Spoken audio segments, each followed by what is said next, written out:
बात करवा मैं शुरू।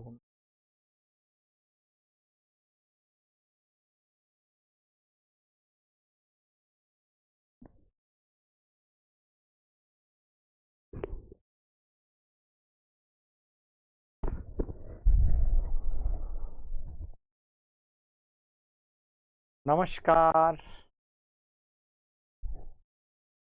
सभी का स्वागत, अभिनंदन एक बार पुनः साइकोलॉजी के लाइव सेशन में मेरे सभी प्यारे मित्रों का, भावी शिक्षकों का एक बार स्वागत और अभिनंदन।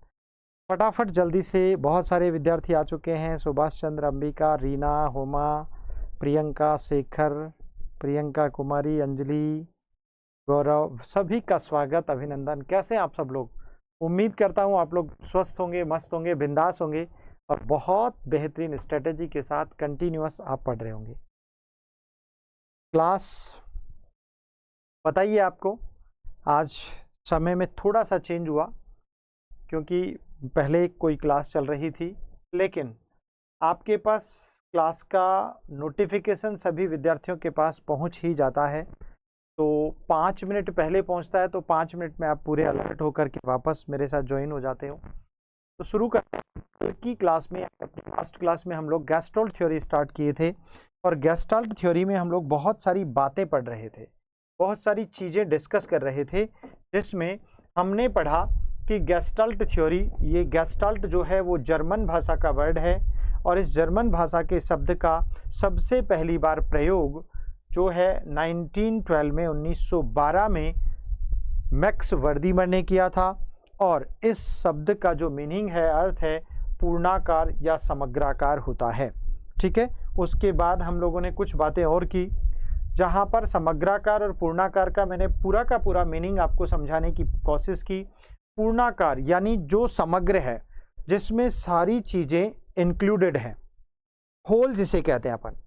ठीक है ना, इट मीन्स जिसमें आपका संवेगात्मक कॉन्सेप्ट, तार्किक, सामाजिक, नैतिक, आध्यात्मिक, सभी प्रकार के पक्ष जिसमें शामिल हों, उसे आप समग्र कहेंगे। यानी पाठ्यक्रम, फॉर एग्जाम्पल, एक और एग्जाम्पल से मैं समझा सकता हूं आपको। जैसे आपका कोई पाठ्यक्रम है, तो उस पाठ्यक्रम में सभी पहलुओं को, सभी विषयों को शामिल कर उसे समग्र बनाया जाता है, जिससे कि आपका भी सभी पक्षों से संबंधित डेवलपमेंट किया जा सके। जब आपको टीचर बनाया जाता है, तो टीचर बनाने से पहले भले ही आपको पीजीटी लेवल का टीचर बनाया जा रहा है, लेकिन आपका सिर्फ पीजीटी लेवल का ही सब्जेक्ट इंक्लूड नहीं होता, उसमें समग्र विषय इंक्लूड होते हैं, ताकि आपको सभी विषयों की बेहतर जानकारी हो सके। इसीलिए उसको नाम मिला। तो यहां पर गेस्टाल्ट थ्योरी का नाम ही समग्र पड़ा। ठीक है, तो पूर्ण से अंश यह इस शिक्षण सूत्र को जन्म देता है, इसको बढ़ावा देता है, इसकी वकालत करता है। इसके लिए कहानी भी मैंने आपको सुनाई। उसके बाद फिर हम लोगों ने कुछ और बातें की। गेस्टाल्ट संप्रदाय, भाई शब्द तो 1912 में आ गया, लेकिन संप्रदाय कब आया?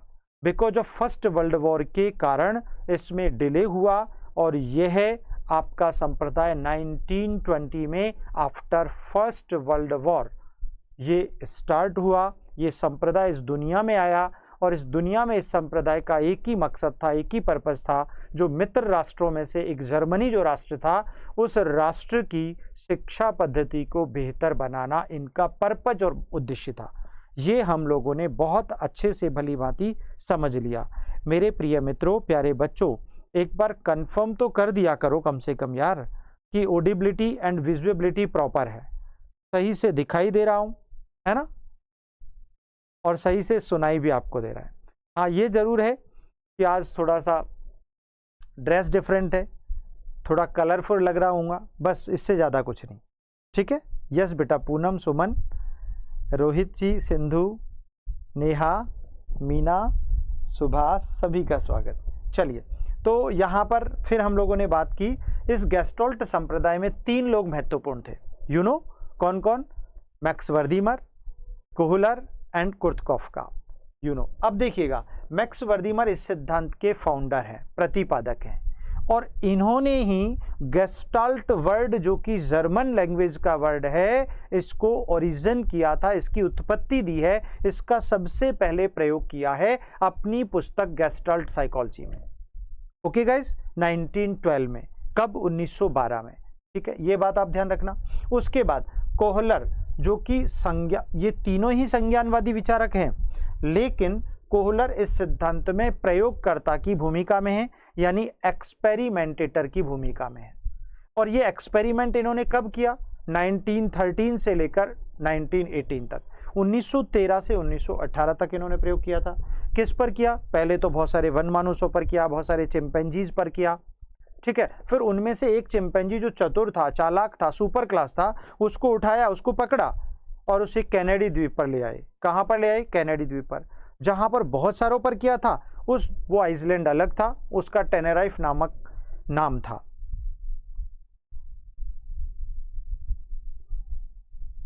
अच्छा, ओके सुमन, ठीक है बेटा, आज से हम सुमन कहना शुरू कर देंगे, कोई दिक्कत नहीं है। चलिए, तो क्योंकि हाँ साथ में पार्टनर का नाम भी जोड़ा हुआ, आई थिंक सो, इसीलिए चलो अच्छा है। तो 1913 टू 1918, उसके बाद कुर्त कॉफका इस सिद्धांत में एक सपोर्टर की भूमिका में होते हैं, एक सहयोगी की भूमिका में होते हैं। ओके गाइस, अच्छा ठीक है, ओके।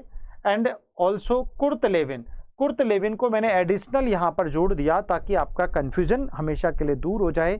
और कुर्त लेविन वाकई संज्ञानवादी विचारधारा के समर्थक होने के साथ साथ क्षेत्र सिद्धांत के फील्ड थ्योरी के फादर भी कहे जाते हैं। उसके साथ साथ अब आज की क्लास में हम क्या डिफरेंट पढ़ने वाले हैं उसको आप मतलब पूरा पोस्टमार्टम करेंगे। पहले तो हम लोग गेस्टाल्ट थ्योरी जो बात कर रहे हैं बेटा, इस गेस्टाल्ट थ्योरी की कुछ विशेष बातें, और विशेष में भी कौन सा विशेष? विशेष में भी विशेष है आपका इसका प्रयोग। क्या है बेटा? प्रयोग। तो सबसे पहले इसके प्रयोग को सिखाता हूं, फिर उसकी बाकी बातें मैं आपको बताने की कोशिश करूंगा। देखो बेटा, तो प्रयोग में क्या था? एक ऐसा बड़ा सा कमरे नुमा पिंजरा, मतलब मैंने एक नाम दे दिया कमरे नुमा, यानी जिसका साइज एक रूम के बराबर हो। ठीक है ना? चलिए, ओके बेटा चांदनी, ठीक है।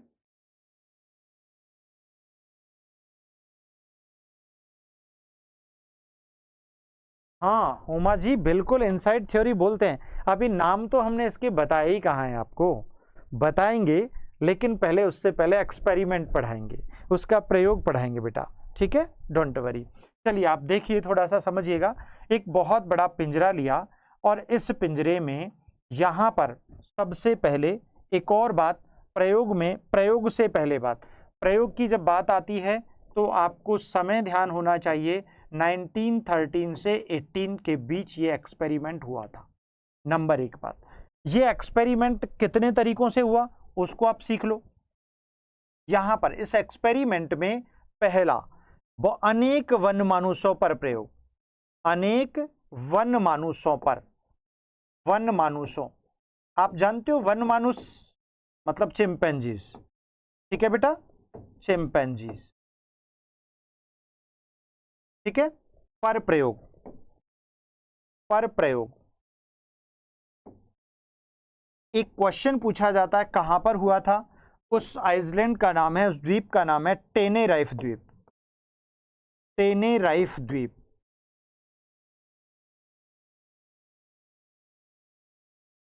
ठीक है, एक क्वेश्चन तो आपका ये बन गया कि वो द्वीप कौन सा था जिसे टेनेराइफ द्वीप कहते हैं, प्लस वहां पर किसने किस पर प्रयोग किया था। क्वेश्चन बन गया, कोहलर द्वारा अनेक वन मानुषों चिंपैंजीज पर एक एक्सपेरिमेंट किया गया कि वाकई मानव की तरह एक चिंपैंजी भी वैसी ही प्रतिक्रिया प्रस्तुत करता है जब उसके सामने उद्दीपक प्रस्तुत किया जाए।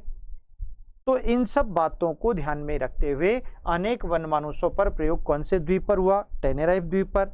फिर उनमें से, इन वन मानुषों में से एक चतुर वन मानुष था, एक चतुर चिंपैंजी था, चालाक चिंपैंजी था, और उस चिंपैंजी का नाम था सुल्तान। क्या नाम था बेटा? सुल्तान। अब सुनिएगा, बड़ा इंटरेस्टिंग कहानी यहां से शुरू होती है। फिर उस सुल्तान को इन्होंने इस पिंजरे में कैद कर दिया। किस पिंजरे में भैया? देखो,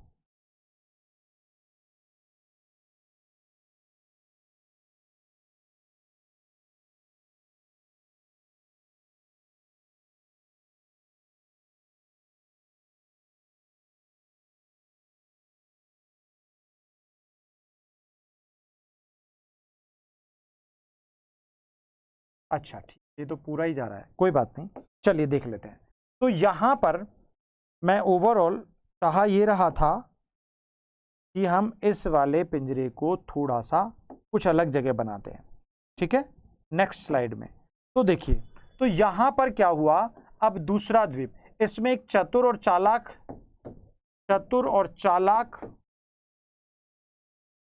जो चिंपैंजी था वो था सुल्तान। एक प्रश्न ऐसा भी पूछा गया, कैसा पूछा गया एग्जाम में, ऑलरेडी पीजीटी लेवल के एग्जाम में क्वेश्चन बना। देखिए क्वेश्चन इस प्रकार था, गेस्टाल्ट सिद्धांत में अधिगमकर्ता कौन है। कल मैंने आपको बताया भी था, अधिगमकर्ता कौन है। वेरी इंपॉर्टेंट क्वेश्चन है, इंटरेस्टिंग क्वेश्चन है, क्वेश्चन मार्क, ठीक है। ये क्वेश्चन है बेटा। अब इस क्वेश्चन को हम लोग, मैं डिफाइन करने की कोशिश कर रहा हूं, कुछ कुछ विकल्प देकर, ऑप्शंस देकर आपको आंसर चुनना है। पहला विकल्प है चिंपैंजी, दूसरा विकल्प है सुल्तान, तीसरा विकल्प है बंदर, और चौथा विकल्प है उपरोक्त सभी। आंसर आपको चुनना है और फास्ट आंसर देना है, बहुत क्विकली, ठीक है ना। कोई भी मतलब धीमी गति से नहीं देगा। पांडे जी स्वागत। चलिए तो बताएं आंसर क्या होगा इस क्वेश्चन का। तब तक मैं कुछ और नोट डाउन करता हूं, कल मैंने समझाया भी था आपको। अब देखो यहां पर हुआ क्या, एक ऐसा बड़ा सा कमरे नुमा पिंजरा, ठीक है, और इसमें सुल्तान।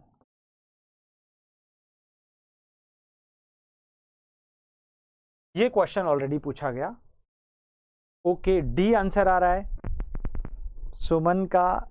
अच्छा, सिंधु का चिंपैंजी आ रहा है, चांदनी का सभी आ रहा है, सुमन का सुल्तान आ रहा है, होमा का ए आ रहा है, रीना का ए है। अच्छा, तो आप लोग ध्यान से भी सुनते भी नहीं और पढ़ते भी नहीं हो, मुझे ऐसा लगा, है ना। कल की क्लास को जिसने ध्यान से नहीं सुना ना, दैट्स वेरी रॉन्ग, है ना। केवल ए आंसर हमने बताया था, ए आंसर इसका होगा। ये ऑलरेडी क्वेश्चन पुट किया हुआ है, पूछा हुआ है कि यहां पर बेसिकली मूल रूप से वह एक चिंपैंजी है। क्या है बेटा? चिंपैंजी। एक्सपेरिमेंट के दौरान उसका नाम सुल्तान रख दिया गया और हम अपनी देसी और रीजनल लैंग्वेज में उसे बंदर कह देते हैं। बाकी वो मूल रूप से क्या है भाई। फॉर एग्जाम्पल देखो, मेरे हाथ में अभी एक सेल फोन है, ठीक है, मोबाइल। किसी व्यक्ति ने या मेरे जैसे व्यक्ति ने इसका नाम शीला रखा हुआ है ना, और किसी ने इसका नाम एक्स रखा हुआ है, ठीक है। लेकिन मूल रूप से क्या है ये एक सेल फोन है, एक एंड्रॉयड इंस्ट्रूमेंट है जिसके थ्रू हम एक दूसरों से कम्युनिकेट करते हैं, वार्तालाप करते हैं। This is so simple. तो ठीक वैसे ही हम यहां पर मूल रूप से क्वेश्चन बना हुआ है, ऑलरेडी पीजीटी लेवल में आया हुआ है कि भाई मूलतः एक चिंपैंजी है, प्रयोग के दौरान इसका नाम सुल्तान है और हम अपनी रीजनल लैंग्वेज में इसे बंदर कह देते हैं। होने को तो सारे सही है, लेकिन बेसिक और बेस्ट आंसर ही चूज किया जाएगा, दैट इज चिंपैंजी। तो उसी चिंपैंजी सुल्तान की बात हम यहां पर वकालत करते हैं। भैया सुल्तान को एक बंद पिंजरे में, हल्की रोशनी नुमा पिंजरे में कैद कर दिया और उसे 3 दिन तक भूखा रखा गया। क्या रखा गया? भूखा। अब बेचारा भूखा बंदर या भूखा सुल्तान या भूखा चिंपैंजी। अब आप समझ जाना कि सही क्या है, ये आपको समझना है। तो अब उस चिंपैंजी के साथ क्या होता है, देखो माय डियर, चिंपैंजी भूखा है, पिंजरे में एक यहां पर एक छड़ी पड़ी हुई है, इस जगह पर एक छड़ी पड़ी हुई है, और यहां पर उसके केले, यहां पर उसके केले, ये लो ऐसे केले लटके हुए हैं, है ना, मतलब पिंजरे से कुछ ऊपर कुछ ऊपर केले दिखे उसको, बनानाज, यू नो। और बंदरों को या सुल्तान को या चिंपैंजी को बनाना तो बहुत प्रिय होते हैं। जैसे हमारे विद्यार्थियों को, आजकल की हमारी लड़कियों को, लड़की विद्यार्थियों को गोलगप्पे, पानीपुरी या पतासी जिसे कहते हैं, वो दूर से दिख जाए ना तो मुंह में पानी आ जाता है। अभी भी आ गया होगा कुछ लोगों के मुंह में।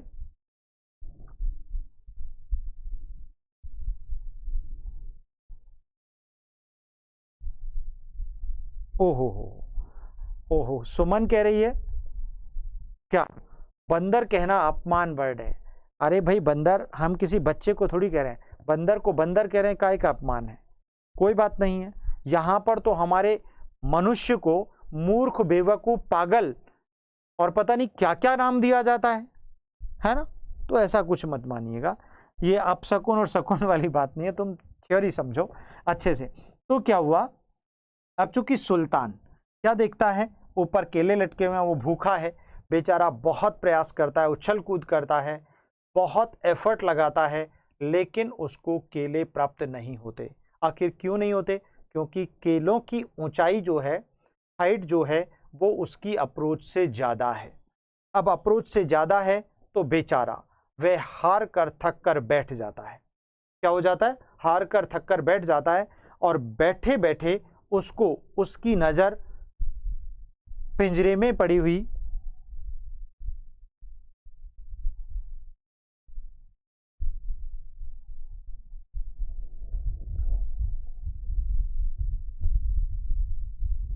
अच्छा ठीक है, आपको क्या पसंद है और क्या नहीं, ये तो मामला बेटा आपका है, लेकिन मुझे क्या पसंद है कभी हमसे भी पूछा करो। पूछते तो हो नहीं आप लोग, सिर्फ अपना गीत और गान सुनाते रहते हो। खैर ऐसा मत करो।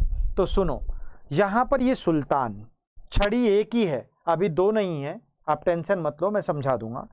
फिर यहां पर केलों को प्राप्त करने के बहुत सारे प्रयास, विभिन्न अनुक्रियाएं, हमने पढ़ा था लर्निंग स्टेप्स में। पहली बात, यहां पर केले, केले यानी बनाना क्या है? उद्दीपक है।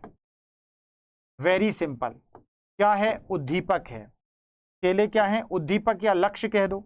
नंबर 2, दूसरी बात, यहां पर ये पिंजरा क्या है उसकी भी अपन बात करेंगे, लेकिन उस सुल्तान की उछल कूद, उछल कूद क्या है बेटा? यहां पर विभिन्न अनुक्रियाएं, वेरियस रिस्पॉन्सेस, विभिन्न अनुक्रियाएं हैं, और इन विभिन्न प्रयासों और अनुक्रियाओं के आधार पर वह केलों को पाने की कोशिश करता है, प्रयास करता है, मेहनत करता है, एफर्ट लगाता है, लेकिन केलों को प्राप्त नहीं कर पाता, आखिरकार हार कर थक कर बैठ जाता है।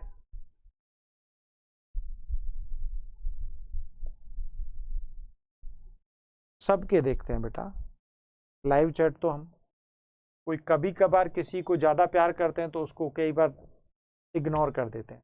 तो इस इग्नोर का मतलब ये मत समझना, क्योंकि हमको पता है वो हमारे फेवरेट विद्यार्थी हैं, उनके बारे में क्या बार बार डिस्कस करना, जिक्र करना। तो सुल्तान यहाँ पर आखिरकार वो हार कर थक कर बैठ गया, और बैठे बैठे अचानक उसकी नज़र इस छड़ी पर पड़ी। किस पर पड़ी बेटा? इस छड़ी पर। अब जैसे ही इस छड़ी पर पड़ी तो उसके दिमाग में एक आइडिया क्लिक हुआ, एक विचार उत्पन्न हुआ, एक इंसाइट उत्पन्न हुई, एक अंतर्दृष्टि उत्पन्न हुई, एक सूझ उत्पन्न हुई, एक कल्पना उत्पन्न हुई, एक चिंतन उत्पन्न हुआ। और जैसे ही उत्पन्न हुआ तो उसने उस छड़ी को उठाया और छड़ी उठाकर केलों को प्राप्त करने की कोशिश की, और छड़ी को हिलाते हिलाते अचानक वह छड़ी केलों को टच हो जाती है। कैसे होती है? अचानक। क्या होता है? अचानक। मस्तिष्क में विचार उत्पन्न हुआ, अचानक आइडिया आया, एकाएक, है ना, सडनली। तो एक अच्छी बात यहां पर इस थ्योरी में आपको मिलेगी क्या? कि इस थ्योरी में किसी समस्या का समाधान, अब देखना मैं बहुत इंपॉर्टेंट बात कर रहा हूं, मजे की बात है ना, यहां पर समस्या समाधान, समस्या समाधान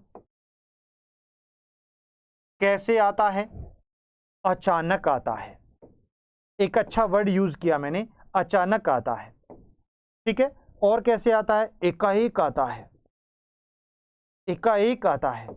और कैसे आता है? तात्कालिक आता है, तुरंत करंट आता है। ठीक है ना, तात्कालिक आता है। ठीक है ना, अकस्मात आता है। अच्छा, मैंने कुछ नहीं किया, सिर्फ एक ही वर्ड को 4 तरीके से लिख दिया, बस। That's very simple.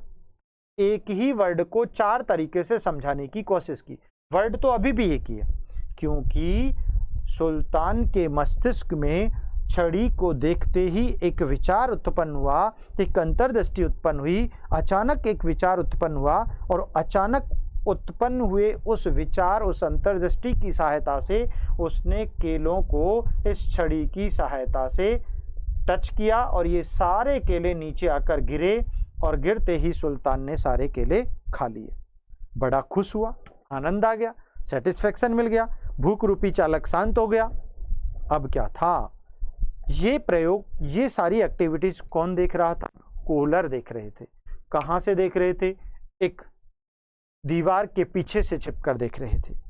चलिए ठीक है, यहां तक बात। अब इसी सुल्तान पर इसी प्रयोग को फिर दोहराया कुछ दिनों के बाद। कब दोहराया? कुछ दिनों के बाद। अब क्या किया बेटा? यहां पर छड़ियां 2 डाल दी, पिंजरा भी वही, छड़ियां एक इधर डाल दी और एक इधर। सुल्तान भी वही, पिंजरा भी वही, सिर्फ केलों की ऊंचाई बढ़ा दी। क्या कर दिया बेटा? ये जो केले हैं ना आपके, इन केलों की ऊंचाई को बढ़ा दिया। क्या कर दिया? बस, और कुछ भी नहीं किया। सुल्तान आया, उसने अपने पहले वाली छड़ी को उठाया, केलों को पाने की कोशिश की, लेकिन केले नहीं मिले। क्या हुआ? नहीं मिले। फिर वो हार कर थक कर बैठ गया बेचारा, प्रयास कर कर आके। अचानक उसकी नजर, फिर मैंने अचानक वर्ड यूज किया। Be noted your mind, these words are very most important. अगर आपको कहीं ऐसे क्वेश्चन में दिख जाए कि तात्कालिक समस्या का समाधान का संबंध किस सिद्धांत से है और मस्तिष्क में उत्पन्न विचार, संक्रिया, चिंतन, कल्पना का संबंध किस सिद्धांत से, तो गेस्टाल्ट थ्योरी। मानसिक क्रियाओं का संगठन कहां पर हो रहा है? इसी सिद्धांत में हो रहा है। मानसिक क्रियाएं, आप मस्तिष्क की जो वैचारिक, आंतरिक, काल्पनिक, तार्किक जो क्रियाएं कर रहे हैं, वो यहीं पर हो रही है। कौन कर रहा है? आपका सुल्तान कर रहा है। तो जैसे ही उसकी नजर दूसरी छड़ी पर पड़ी, तो उसने उस छड़ी को उठाया और दोनों छड़ियों से केलों को पाने का प्रयास किया। अचानक दोनों छड़ियां ऐसी थी, जिनको बनाया ही ऐसे गया था कि वो जुड़ जाएं, तो वो दोनों छड़ियां जुड़ जाती हैं और उस दोनों छड़ियों की, जुड़ी हुई छड़ियों की लंबाई बढ़ जाती है। फिर उन लंबी छड़ी से प्रयास के द्वारा उसने अपने केलों को, अपने उद्दीपक को, अपने लक्ष्य को हासिल किया, खाया, बड़ा खुश हुआ। अब की बार, तीसरी बार कुछ समय बाद फिर इसी सुल्तान पर प्रयोग को फिर रिपीट किया और रिपीट करने के बाद क्या हुआ माय डियर? अजीब बात घटना घटित हुई। यहां पर इस पिंजरे में एक बॉक्स डाल दिया मित्र। क्या डाल दिया बेटा? एक बॉक्स, और वो भी एक साइड में, एक कॉर्नर में। जुड़ी हुई छड़ियां पहले से थी, जुड़ी हुई दोनों छड़ियां पहले से थी। अब एक नई चीज बॉक्स डाल दी। तीसरे प्रयास में हुआ क्या?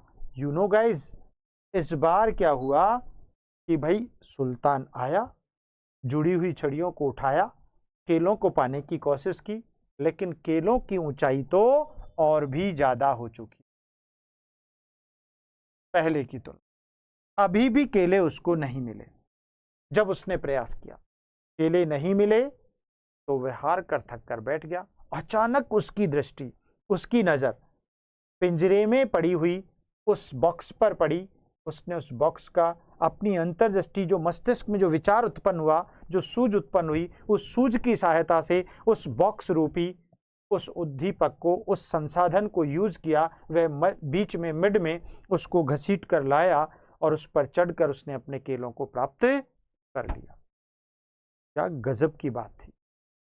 यू नो इस बार नेक्स्ट फोर्थ एक्सपेरिमेंट में क्या हुआ, सुल्तान भी वही, पिंजरा भी वही, लेकिन 5 से 7 बॉक्स अलग अलग डाल दिए ऐसे इस पिंजरे में, ठीक है, 5 से 7 बॉक्स, और उनको अलग अलग सेपरेट सेपरेट स्प्रेड कर दिया, फैला दिया। अब क्या हुआ, सुल्तान आया, भूखा सुल्तान, ऊपर केले लटके हुए हैं, भूख लगी है, भोजन सामने है। अब उसने जुड़ी हुई छड़ियों को उठाया, पहले से ही मिड में रखे हुए बॉक्स पर चढ़ा, लेकिन केलों की प्राप्ति नहीं हुई, क्योंकि ऊंचाई इस बार केलों की यहां पर चली गई। ये लो भैया, मैंने यहां पर केले लटका दिए। अब लेकिन इन केलों की ऊंचाई जो थी वो किसकी अप्रोच के लायक थी, प्यारे विद्यार्थियों, जितने बॉक्सेस थे। अब उसके मस्तिष्क में अचानक अंतर्दृष्टि उत्पन्न हुई। उसने जो मिड वाला बॉक्स था उसके ऊपर घसीट कर दूसरे वाले बॉक्स को रखा, फिर चढ़कर प्राप्त किए, नहीं मिले, फिर तीसरे बॉक्स को रखा, फिर चौथे को रखा, और सबसे ऊपर सभी बॉक्सेस को एक दूसरे के ऊपर रखकर उसने अपने केलों को प्राप्त किया। क्या किया, प्राप्त किया। ओवरऑल अधिगम का ये सिद्धांत ये बताता है, क्या बताता है कि यार सबसे अच्छी बात, मैंने कल भी इस बात पर फोकस किया, क्वेश्चन यहीं से बनेगा और बनना भी यही चाहिए, क्योंकि थीम यही कहती है, गेस्टाल्ट थ्योरी का मीनिंग ही यही है कि किसी भी अधिगमकर्ता, किसी भी लर्नर, किसी भी बालक के सामने सारी समस्याएं एक ही बार में रख दो बेटा।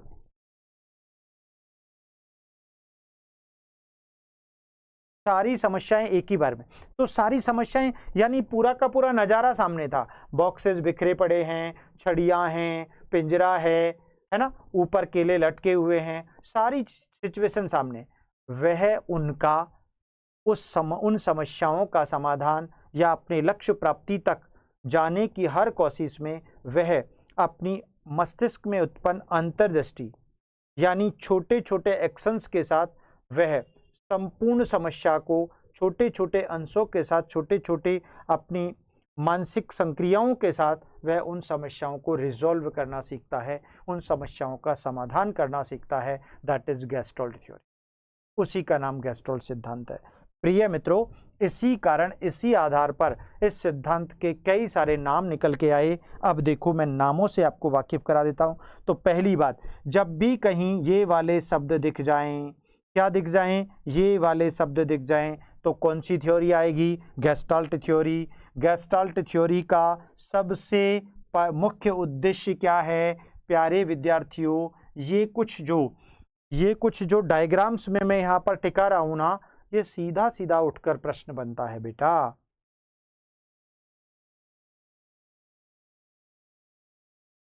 ठीक है, देखो अब क्या, यहां पर एक और प्रश्न, मानसिक संक्रियाओं का, मानसिक क्रियाओं का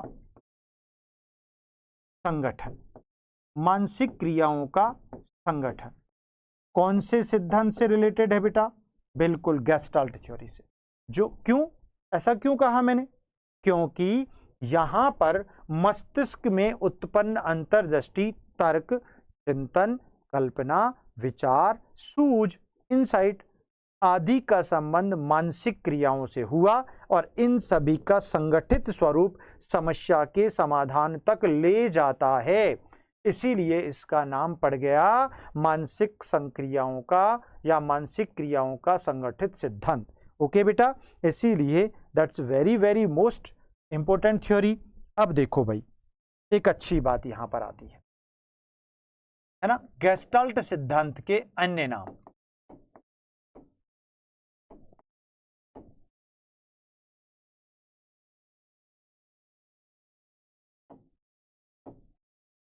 नाम, ठीक है, अब गेस्टाल्ट सिद्धांत के नाम से पूरा समझ में आ जाएगा आपको। और भी देखो भाई, इसको अधिगम का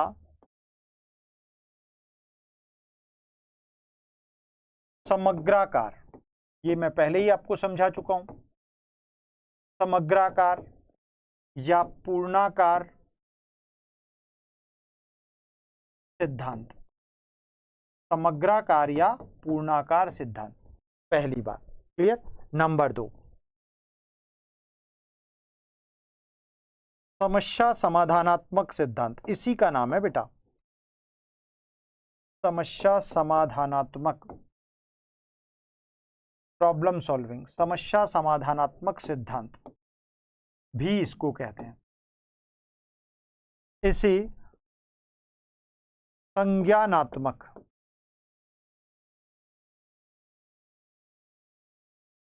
संज्ञानात्मक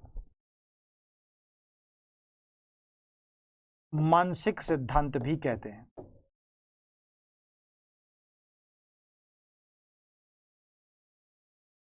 ठीक है ना बेटा।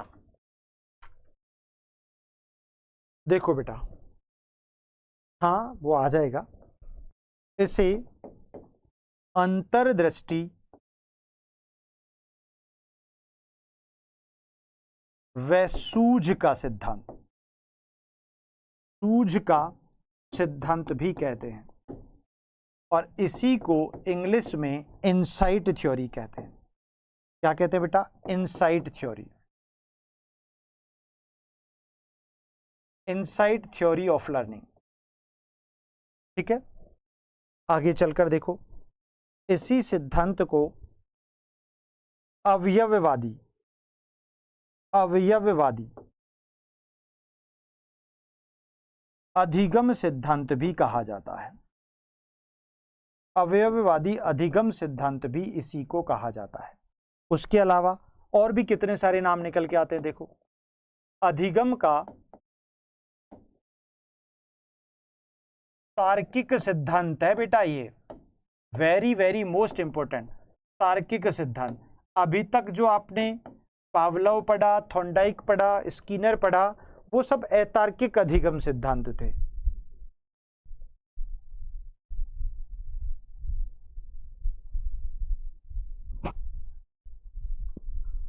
Yes yes yes, perfect perfect perfect.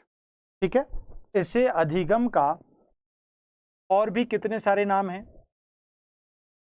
अधिगम का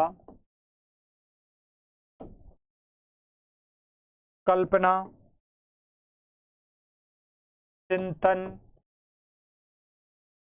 विचार, विचार एवं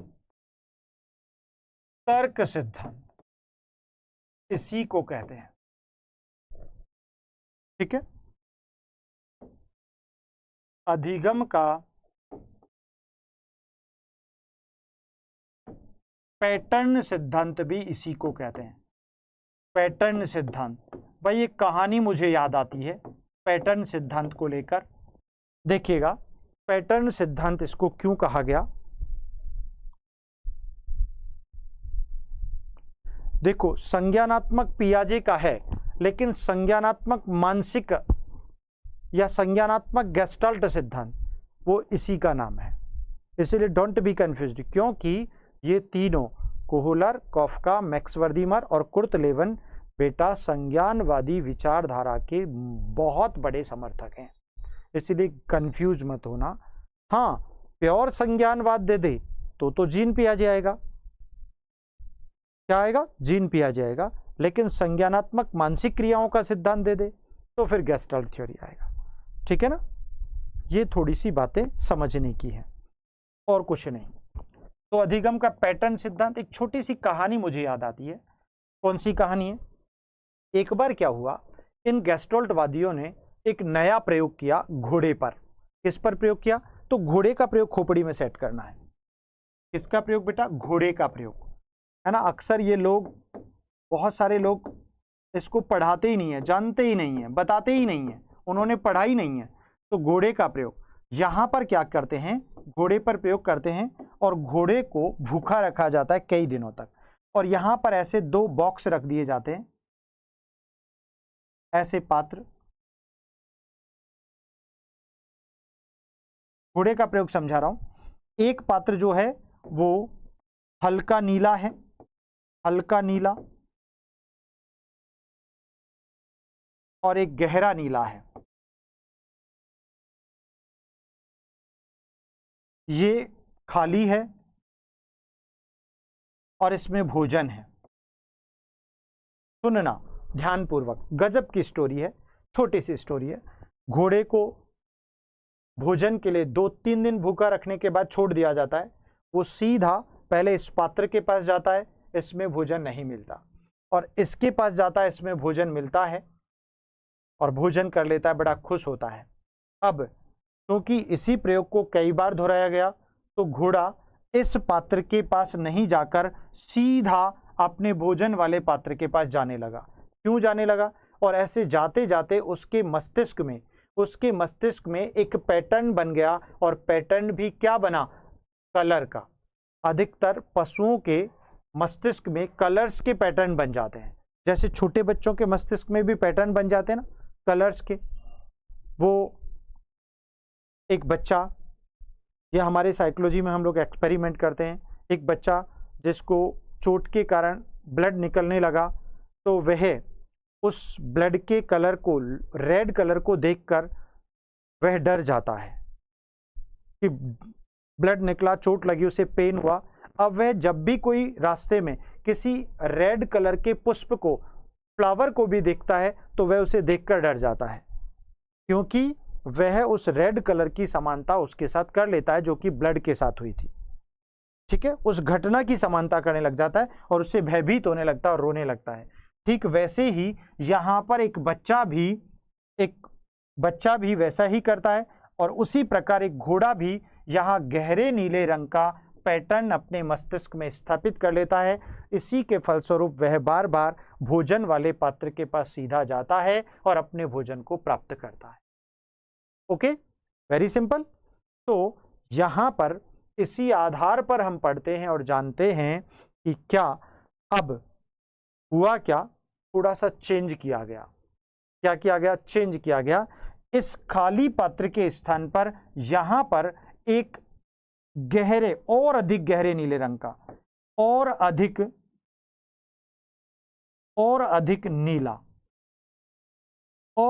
नीला पात्र रख दिया यहां पर, मान लीजिएगा ऐसे।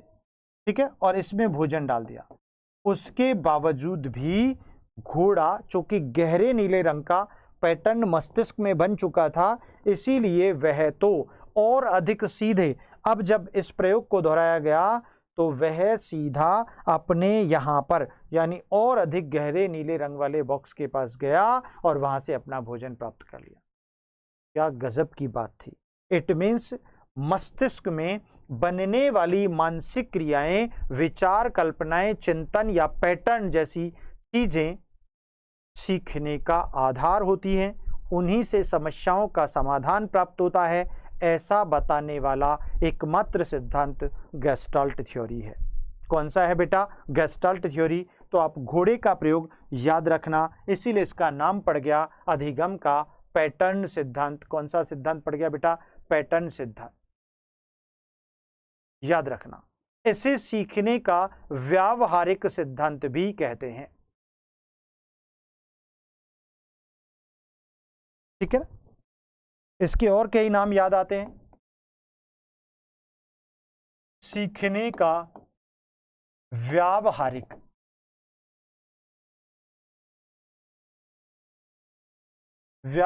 सिद्धांत। क्यों कहा व्यावहारिक सिद्धांत कॉलर ने? क्योंकि यहां पर चिंपैंजी के व्यवहार और क्रियाओं का जो परिणाम था वो अंतर्दृष्टि और सूझ के आधार पर निर्धारित हुआ। समस्याओं का समाधान वो अपने व्यावहारिक क्रियाओं से तो करता है, लेकिन उसके पीछे जो रीजन होता है वो उसके मस्तिष्क की उत्पन्न अंतर्दृष्टि और सूझ होता है। याद रखना, इसलिए नाम पड़ गया सीखने का व्यावहारिक सिद्धांत। ठीक है बेटा, इसे सीखने का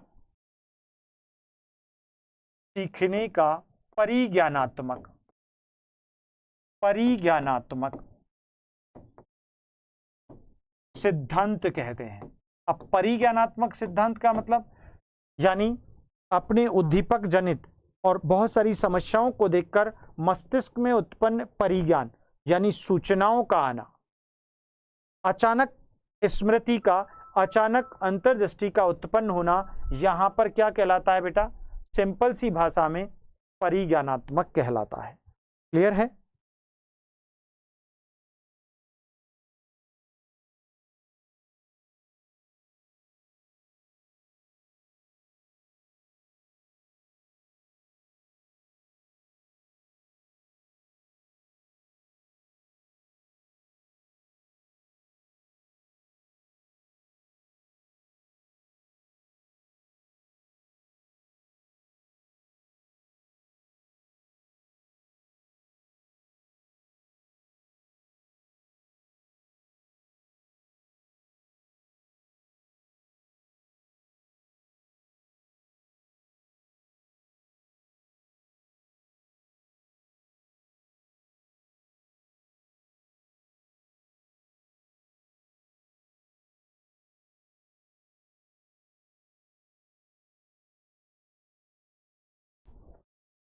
क्लियर? तो सूज का सिद्धांत सर कोहलर के बारे में समझा दीजिए sir. Gestalt and Kohler between confuse. अरे यार क्या गजब की बात करते हो। गेस्टल्ट संप्रदाय के जनक हैं मैक्स वर्दीमर और प्रयोगकर्ता कोहलर। तो आप जब बात प्रयोग की आए तो कोहलर उत्तर करना है, प्रतिपादक की आए तो मैक्स वर्दीमर करना है। और यहां पर कंफ्यूजन तो कुछ है ही नहीं ना। सूज का सिद्धांत सर कोहलर के बारे में, बेटा पूरे गेस्टल्ट सिद्धांत का नाम ही अंतर्दृष्टि और सूज का सिद्धांत है। सूज का मतलब किसी समस्या को देखकर मस्तिष्क में जो उसका समाधान या हल संबंधी विचार तुरंत उत्पन्न होता है, उस तुरंत उत्पन्न विचार और कल्पना को मनोवैज्ञानिक भाषा में सूझ कहा जाता है। क्या कहते हो बेटा? सूझ। So my dear, there is no confusion about gestalt and insight, सूझ। Okay, so this is very most important part of this theory। तो my dear, ये इस सिद्धांत के नामों की पूरी कंप्लीट कहानी है। अब एक अच्छी बात मैं आपको यहां पर बताने वाला हूं, और वो अच्छी बात क्या है कि बड़ा सिद्धांत, यानी ये सिद्धांत ये कहता है कि मस्तिष्क में जो किसी समस्या का समाधान करते समय जो अचानक हल उत्पन्न होता है, जो अचानक विचार उत्पन्न होता है, उसे अंतर्दृष्टि और सूझ कहते हैं। भाई सीधी सी बात है, मैं नोट डाल के लिख देता हूं। देखो, किसी समस्या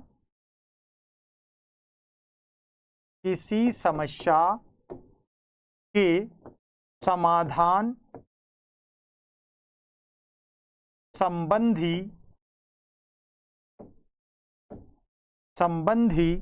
हल मतलब सॉल्व, ठीक है, हल या रिजॉल्विंग प्रोसेस, हल मस्तिष्क में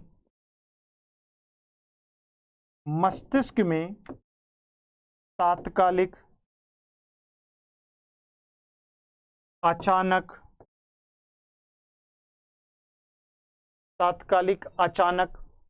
ठीक है, आता है, ठीक है, तात्कालिक अचानक आता है, फिर तीव्र गति से होने वाला जो चेंज है, तीव्र गति से होने वाला जो परिवर्तन है, तीव्र गति से होने वाला परिवर्तन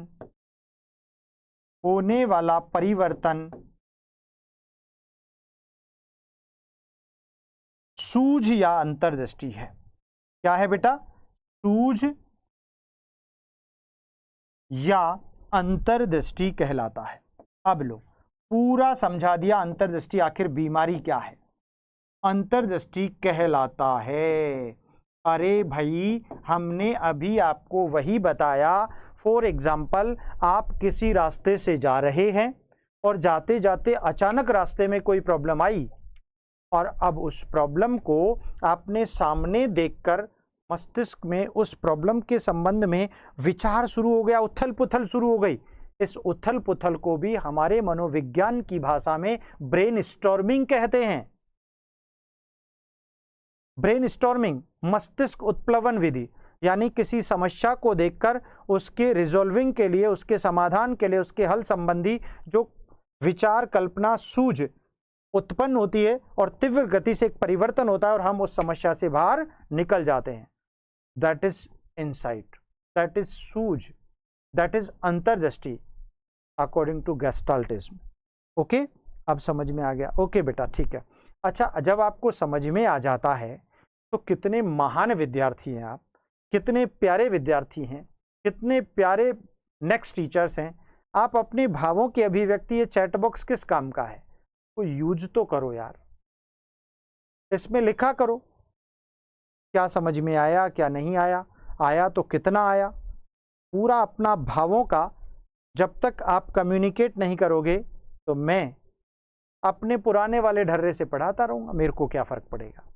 तो आप लोग ज़रूर, कितना समझ में आया, अगर अच्छा आया तो मैं और ज़्यादा अच्छा पढ़ाऊँगा। पता है क्यों? क्योंकि आपका मोटिवेशन मेरी प्रेरणा है, मेरी ऊर्जा है, मेरी ज़िंदगी है ना, मेरी शक्ति है, मेरी कैपेसिटी है। फिर मैं थकता नहीं हूँ जब आपका एप्रिसिएशन मिलता है तो वो तो कंजूसी, उसमें भी कंजूसी, कितने मक्खी चूर।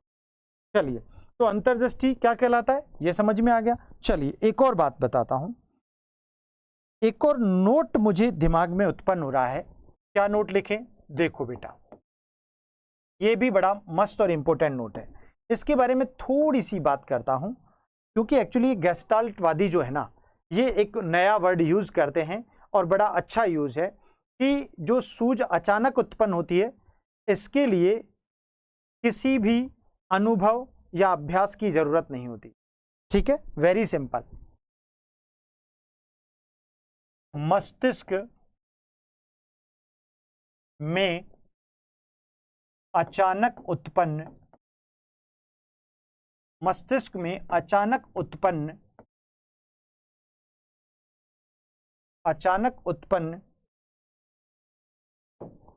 सूझ या अंतर्दृष्टि, सूझ या अंतर्दृष्टि, सूझ या अंतर्दृष्टि आपका पढ़ाने में कोई कमी नहीं है सर, आप बहुत अच्छा पढ़ाते हैं। अच्छा, आज तो पांडे जी का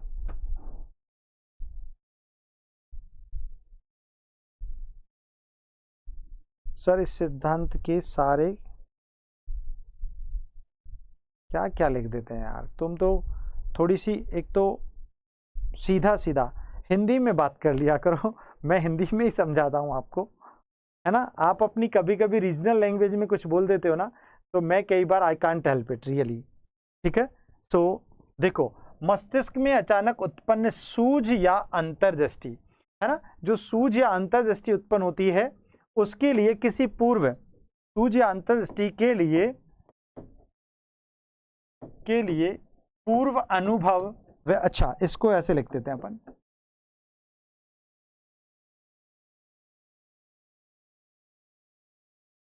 पूर्व अनुभव या अभ्यास, पूर्व अनुभव या अभ्यास की आवश्यकता नहीं होती है, नहीं होती है। मतलब यार कितनी अच्छी बात कह दी यहां पर, गजब की बात है।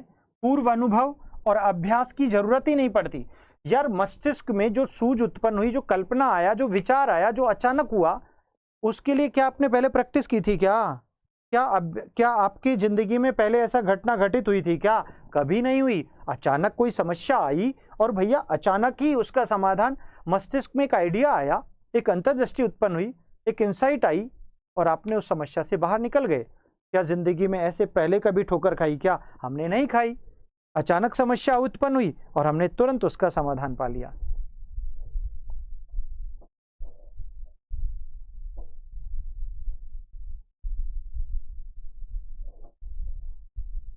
अच्छा, हुमा जी कह रहे हैं सिद्धांत का श्रेय किसको दिया जाए?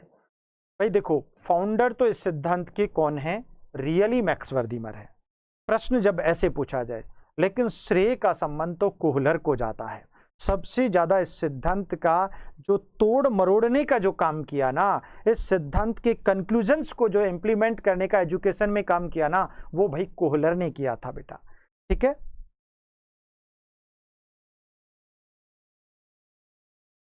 यस यस यस, सुमन ने बिल्कुल सही कहा है।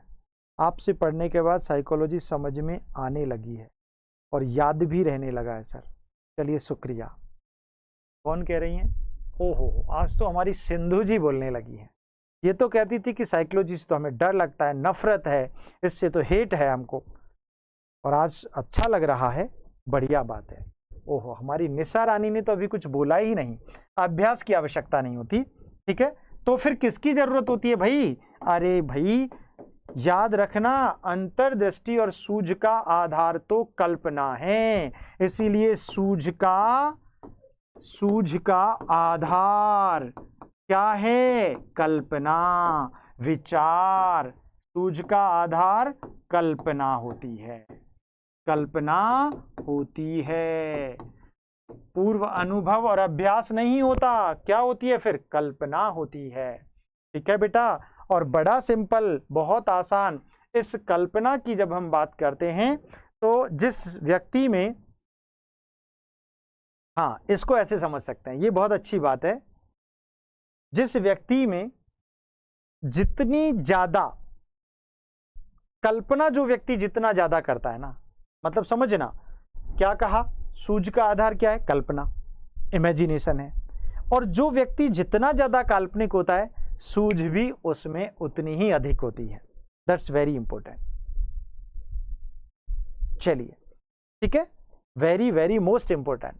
आप अगर जितने ज्यादा कल्पनाशील है ना, तुम लोग इतने कल्पनाशील मत बन जाना कि आप लंदन ब्रिज की सैर करने चले जाओ पढ़ना भूल करके। इतना ज्यादा कल्पनाशील नहीं बनना, सिस्टमैटिक बनना है। ठीक है, तो सूझ का आधार क्या होता है? कल्पना होती है। एक और अच्छी बात कही हम लोगों ने, इसके लिए यहां पर एक विचार और उत्पन्न हुआ मस्तिष्क में। क्या उत्पन्न हुआ? और अंतिम है ये, जिस व्यक्ति में जितनी ज्यादा सूझ हो, कल्पना होगी, वो उतना ही ज्यादा उसमें सूझ उत्पन्न होगी। ठीक है, इस सूझ को या इस अंतर्दृष्टि को या अचानक उत्पन्न सूझ को आह अनुभव और प्रकाश की किरण भी कहा है ना? अचानक उत्पन्न सूझ को, अचानक उत्पन्न सूझ को गेस्टाल्टवादी क्या कहते हैं? सूझ को आह अनुभव।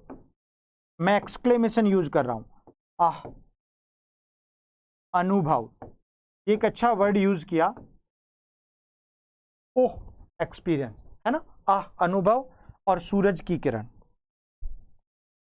वे थोड़ा सा आगे बढ़ते हैं, ऊपर कर लेते हैं। आह अनुभव एवं सूरज की किरण, ये दो वर्ड्स बड़े हाईलाइटेड हैं। किरण कहा है,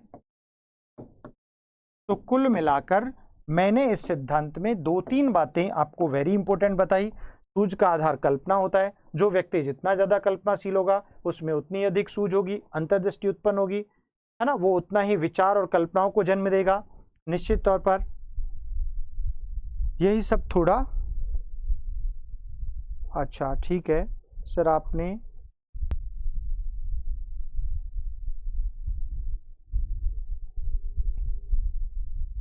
सर आपने अपने मुंह में मोते जाते हैं धीरे धीरे। अच्छा ठीक है, सर का पर्सनैलिटी ही साइकोलॉजिकल है। सर बने ही साइकोलॉजी टीचर्स के लिए हैं, काश हम लोगों के पास भी इतना नॉलेज होता। होगा बेटा, होगा, जरूर होगा, आप टेंशन ना लीजिएगा, इसीलिए तो आप और हम मिले हैं, वरना तो क्यों मिलते, जरूर होगा। तो सूझ को आहा अनुभव, ये वेरी इंपॉर्टेंट, और दूसरा सूरज की किरण। ठीक है, दो बातें थी। तो आज की क्लास को हम लोग यहीं पर विराम देंगे। अभी आपका गेस्टाल्ट थ्योरी पूरा नहीं हुआ है, वेट करना पड़ेगा, पेशेंस रखना पड़ेगा, इंतज़ार करना पड़ेगा। कल ये सेशन फिनिश होगा हमारा वाला, मतलब गेस्टाल्ट थ्योरी का, फिर न्यू हम लोग थ्योरी पर डिस्कस करेंगे कल, क्योंकि अभी इसके एजुकेशनल इम्पोर्टेंस और इसकी कुछ करैक्टरिस्टिक्स बाकी हैं जिनके थ्रू हम इस पूरे के पूरे थ्योरी को समराइज करेंगे, कंक्लूड करेंगे। तो आज की क्लास में इतना ही। क्लास अच्छी लगी हो तो चैट बॉक्स में अपने विचारों को, अपने भावों को जरूर अभिव्यक्त करें, उसमें कतई कोई कंजूसी नहीं करें। तो आज के लिए इतना ही। शुक्रिया, धन्यवाद, जय हिंद, जय भारत। लेकिन क्लास को दबा के धमाकेदार अपने सभी सोशल मीडिया हैंडल्स पर शेयर जरूर कर देना। ओके गाइज, धन्यवाद।